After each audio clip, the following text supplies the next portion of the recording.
is what flows in this fam's DNA. Dope is what flows in this fam's DNA.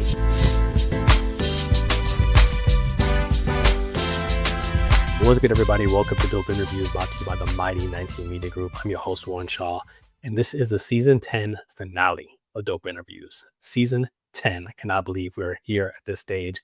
It also coincides with the 5-year anniversary of 19 Media Group, and it makes this episode a little bit more special for me because I am not actually the featured host in this one.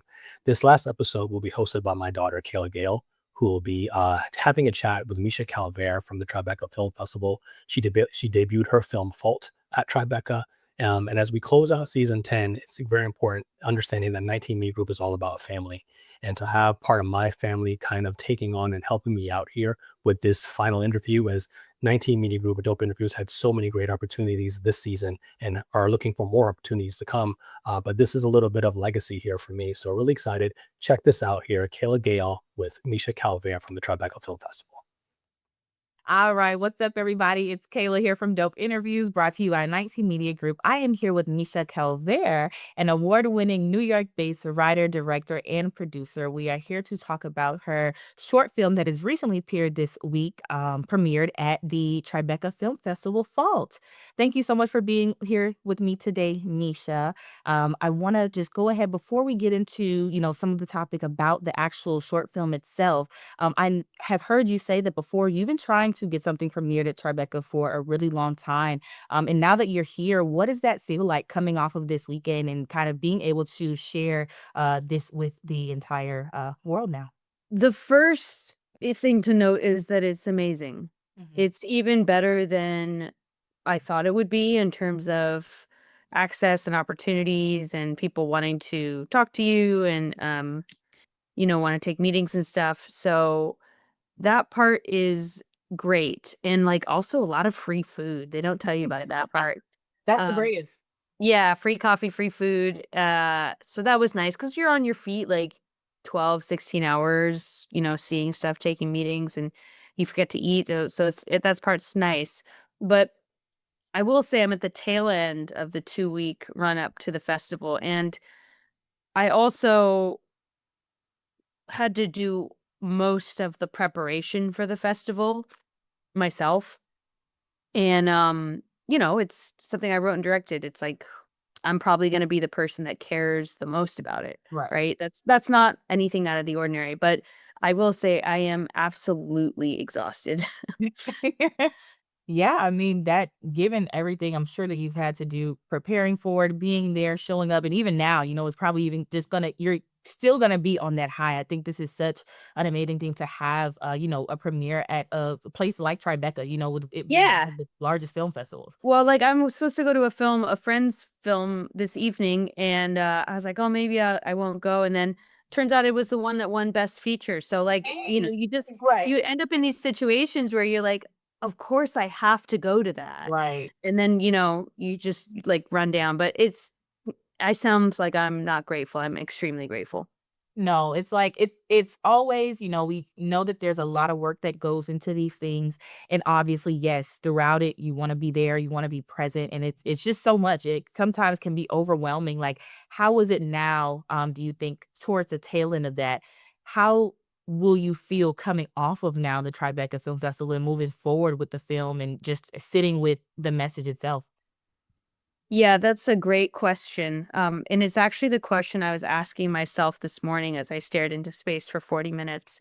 But I think apparently a lot of athletes experience this, where I'm sure the Knicks are experiencing this, in the next couple of weeks, where you're hiking and climbing a mountain and maybe even climbing straight up.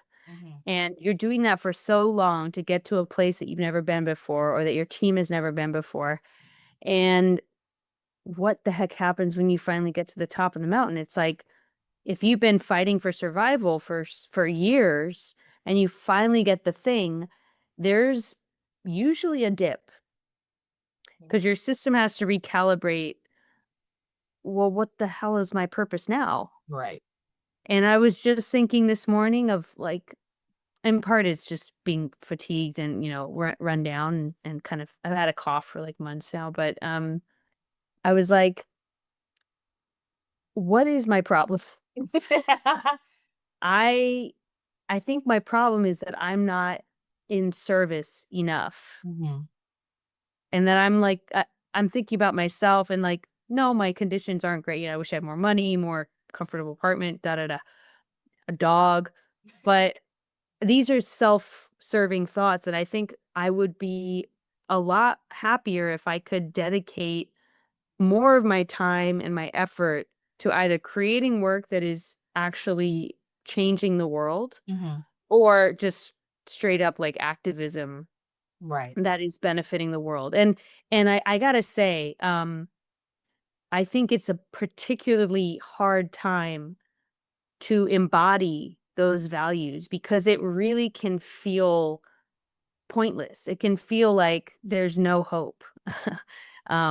With regards to women's safety, as per the film, children's safety, racial justice, protecting queer folks, protecting the environment, literally anyone vulnerable, anyone or anything vulnerable. It feels like just this overwhelming, how could we possibly make a difference? Mhm. But I don't think that the answer is to stop trying. Right.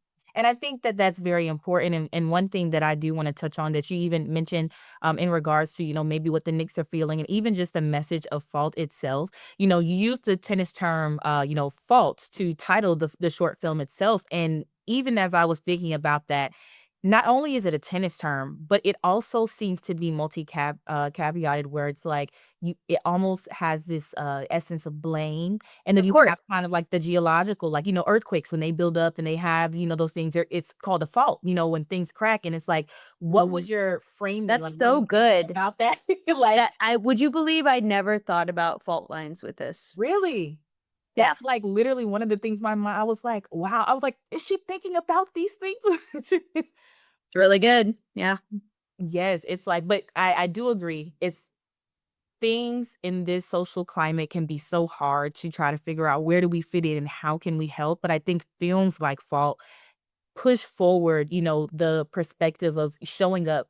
People sometimes they don't feel like they have a voice because they don't see anyone who has a story like theirs. They don't feel represented.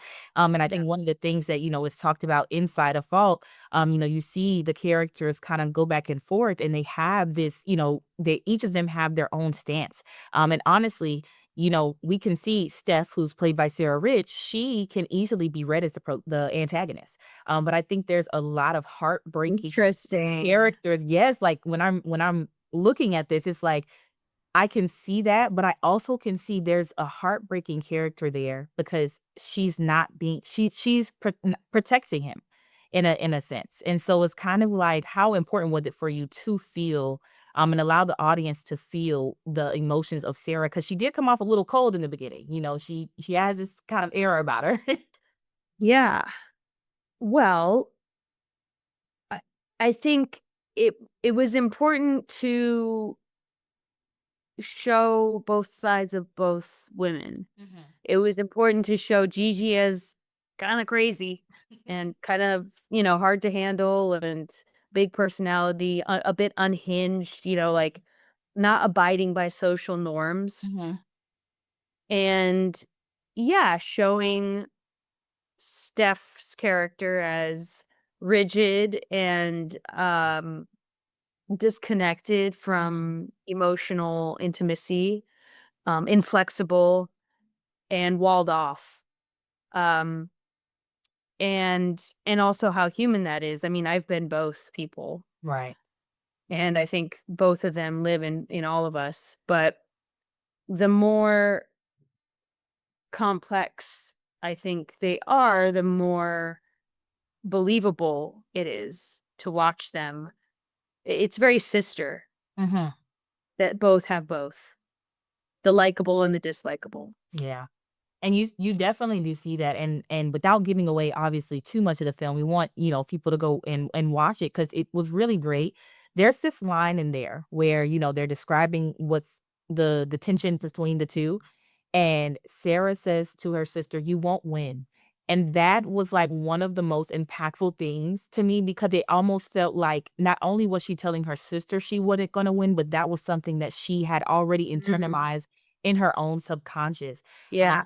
How does that, what is that I kind just of, got chills. yes, like what type of thinking went into behind like crafting that scene and, being to be able to put those emotions into that? So Steph was speaking about going up against someone really powerful who I think there was an admission of defeat for her, like you're hinting at. She had already weighed her chances against him early on and decided that he's more powerful. Of course, this is her child self speaking, right?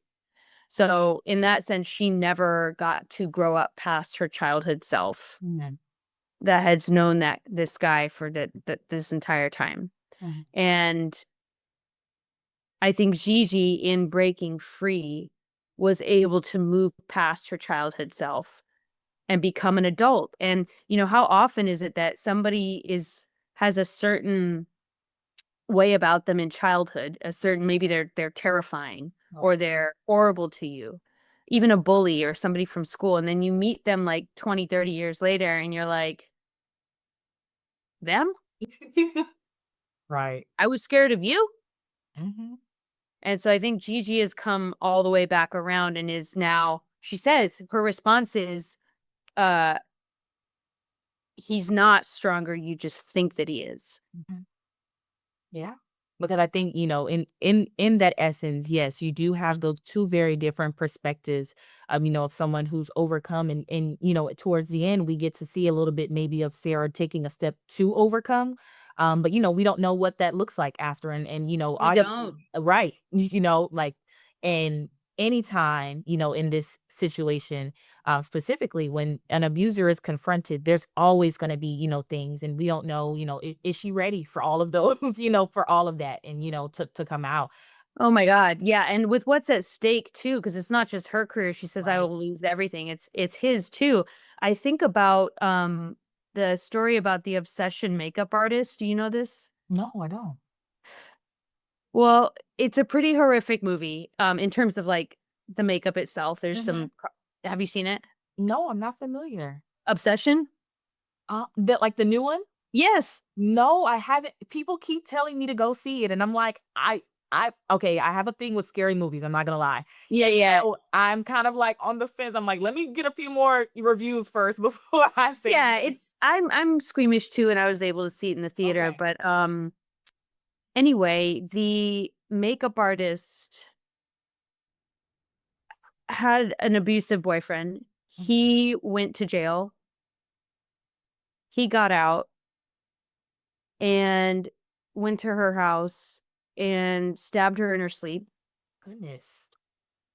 to the point where she died twice during the attack. Oh my gosh. And it's like, what else could she have possibly done? She went to the police. She, called him out. She did the right thing. And then he almost fucking killed her. Yeah.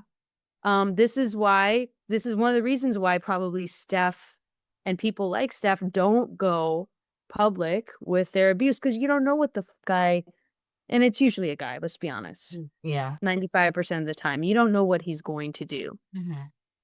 So I think in this case, his ego will probably be so punctured that he actually will lose a lot of his power. But well, we don't know. Yeah. You gotta hopefully, I know you mentioned before, you love to, move on from this, but we need that budget, $5 million budget to, get it. Cause I'd love to see the story built out to understand more about the dynamic between the two and, maybe even what happens, after that interaction. Cause I really do think that that is such a powerful moment for them, especially with them being estranged and, the sister not understanding. And I've heard you say, that Gigi's character, and also the actor, Coco, who played Gigi's character, this is actually her story that you've taken and, done with. And not only did you direct it, but you also produced it alongside of her. And I'm just wondering, with this carrying such weight, how do you manage the two roles of a director and producer when trying to make sure that you tell her story, but also tell the story that is going to resonate the most with the audience in such a short amount of time? For sure, yeah. I was one of 3 producers. I mean, we had 2 come on that was their full-time role was producer, so that was obviously, like, very helpful. Okay. I would hate to be a solo producer on a movie now, but, they were very helpful, and then I was the writer. Mhm. Coco came up with she didn't come up with it, she invented. It was, like, literally a situation that was unfolding in her family life, unfortunately, with a criminal investigation and a lot of parties involved, and she was unfortunately at the center of it, and she's like, "My sister doesn't believe me. How do I process this?" And that was the original idea for the movie, and so when she spoke to me about it, she's like, "I know that you've made so many films, Misha, what do you think? Is there a film here?" I was like, "Yeah, there's definitely a film here. Let's keep talking about it, and, maybe I should direct it." And she's like, "Okay." And so then I wrote the script. I wrote 15 drafts of the script. Eventually, we got to a place where it felt really real. Like, these women are believable, they're complex. They're not soap opera, like melodrama. When you're speaking about issues like assault and, psychological abuse, it can be easy to get really hysterical. Mhm. So it was important that over the drafts, they remain grounded, they remain about the present conflict, not what happened in the past, Right. and also using enough detail from my experiences and Coco's experiences that it was still deeply personal to her. Right. Yeah, well, I think you did an amazing job, Misha. I think that the actors, Sarah and Coco, I think they did an amazing job, and applaud Coco for even being able to step into the character that she had to, live and, portray this. I think Mhm. that was such a beautiful thing, and hopefully this provides not only healing for her, but also a lot of women who have experienced the story, moving forward. And so, that's all the questions that I have for today. I appreciate you so much. If you want to tell the people where they can find you in the film. For sure, yeah. I'm on Instagram and YouTube at Misha Calvert, Calvert, and the official Fault Instagram is at Fault Film Official, and I think Coco is at Coco Jordana, Jour. Uh, yeah, please give me a DM. Let me know what you guys think of the film. We're not released to the public yet, but we'll be screening at a theater near you. I'm sure. Yeah. Awesome. Well, thank you so much for your time, Misha. Again, we are signing out with dope interviews. Hope to see you guys watching the film very soon once it's out. Awesome. Thanks, Kayla. Thank you. Together we stand, divided we never. The vision is one, striving for the better. Working as a team, working toward a dream. It's not even work when the team is the dream. On a united front, we got our own back. A band of brothers to counteract any attack. One heart in fact, forget what the blood say. Dope is what flows in this fam's DNA. So let's do it for the love, give to the max. Listen to opinion, but react to facts. And remember that together with a shh, but separate, just pieces of it.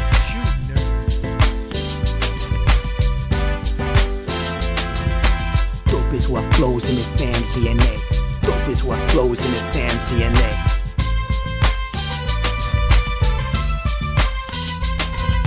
Family represent like a tree with names on it. We're free, no chains on it. Relieved, the pain's gone, I can see. We come together like questions on a quiz. Mojo Flow and Viz, man, you know what it is. And if ignorance is bliss, you're gonna hate this lesson. Organized intellect like a tropical depression. My symbol is the cross, a mic and ghost peppers. Cause I'm just a black sheep, growing up to be a shepherd. Moonlighting as a weapon to protect the children. Every brother is a father, dynasties we're building.